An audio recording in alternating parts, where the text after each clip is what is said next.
देश की सबसे बड़ी जांच एजेंसी सीबीआई ने भी मुजफ्फरनगर में गठित 7 साल पहले की बहुचर्चित नवरूणा कांड में हाथ खड़ा कर दिया है। सीबीआई ने इस घटना की जांच में 7 साल का वक्त लिया, जिसके बाद भी केवल नाकामी ही हाथ लगी। सीबीआई ने 13 नवंबर 2020 को सबूत का अभाव बताते हुए मुजफ्फरपुर के विशेष कोर्ट में फाइनल रिपोर्ट दाखिल कर दिया है। सीबीआई के हाथ खड़े करने के बाद इस मामले का रहस्य और अधिक गहरा गया है।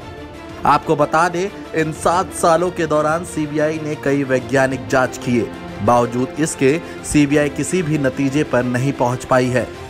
इस जांच को लीड कर रहे डीएसपी अजय कुमार ने 40 पेज की फाइनल रिपोर्ट दाखिल कर दी है, जिसके साथ ही रिपोर्ट के साथ जांच भी बंद हो गई। सीबीआई ने अपने जांच के दौरान 86 बिंदु को उल्लेखित किए हैं।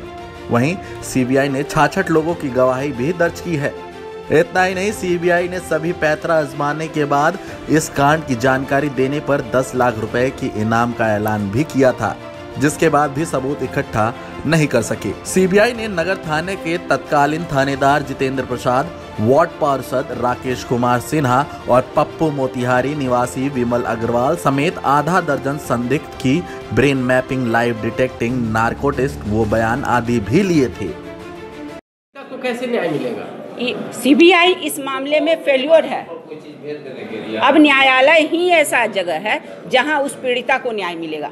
कैसे मिलेगा जब सीबीआई जांच करके रिपोर्ट बट और जितने भी इसके पास ये फैक्ट हैं, जो मुद्दई है उनके पास जितने फैक्ट हैं, रिलीवेंट फैक्ट सब है, उन लोगों को लेकर के हम आगे स्टेप बढ़ाएंगे। आज तो हम लोग अखबार में देख करके अपने खुद दंग हो रह गए, जबकि सुप्रीम कोर्ट का आदेश है 27/10/20 का, जो CBI to conclude the investigation in 2 months including chargesheet in the concern court. CBI 13 तारीख को एक लगाती है। हमको कल खबर मिला, कल मीडिया के थ्रू खबर मिला कि सीबीआई इसमें हाथ खड़ी कर ली है और बोली कि जाए कोई इसमें एविडेंस नहीं मिला है, जबकि मेरा सील्ड बंद लिफाफा सुप्रीम कोर्ट में बंद है। उसमें सीबीआई को कहा गया है, सीबीआई रिक्वेस्ट किया है कोर्ट से कि इसको थर्ड पार्टी को जानकारी नहीं हो, ये सेफ कस्टडी में रखा जाए। उसमें रखा हुआ है और इस तरह का एकाएक हल्ला होना कि ये हम लोग हाथ उठा लिए हैं, हम लोग नहीं काम करेंगे, ये हमारे समझ से परे हैं।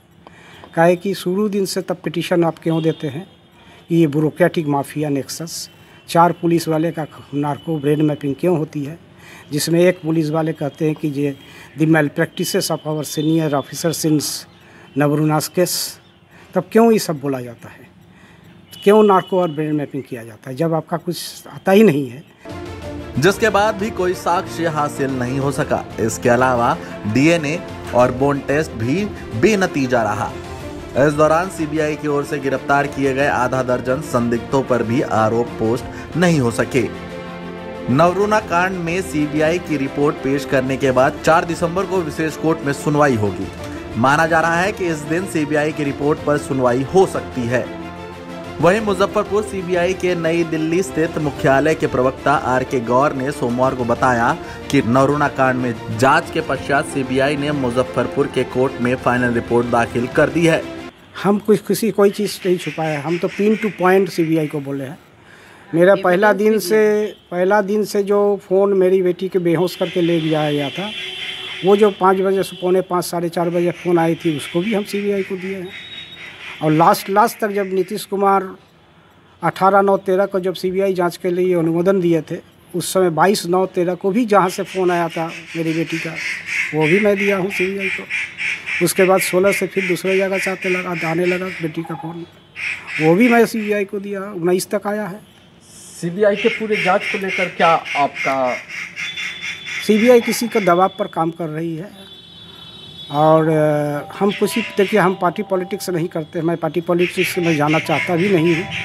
ये तो सीबीआई की ओर से सीबीआई का नैतिकता बनती है कि जांच को कम से कम अपना ज़मीर आप नहीं खोइए, जांच को सही दिशा में ले जाइए और सही आदमी को पकड़िए। क्यों?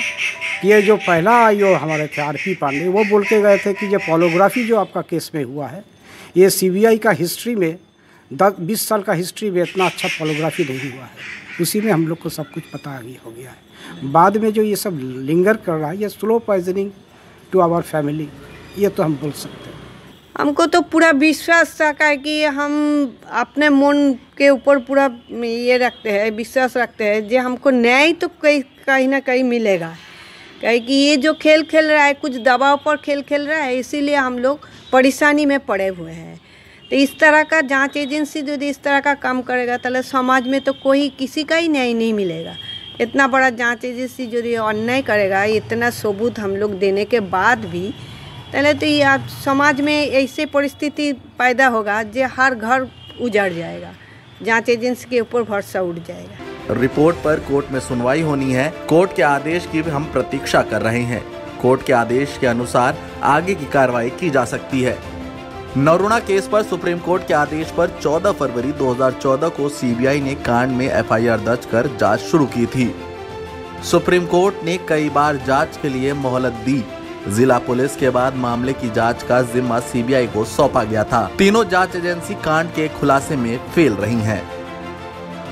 आपको बता दें कि 17 दिसंबर 2012 रात में मुजफ्फरनगर के जवाहरलाल रोड स्थित आवास की खिड़की तोड़कर नवरूणा का अपहरण कर लिया गया था, जिसके बाद 26 नवंबर 2012 को नवरूणा के घर के सामने नाले से मिली अज्ञात सड़ी गली लाश जांच के लिए फॉरेंसिक लैब भेजा गया था।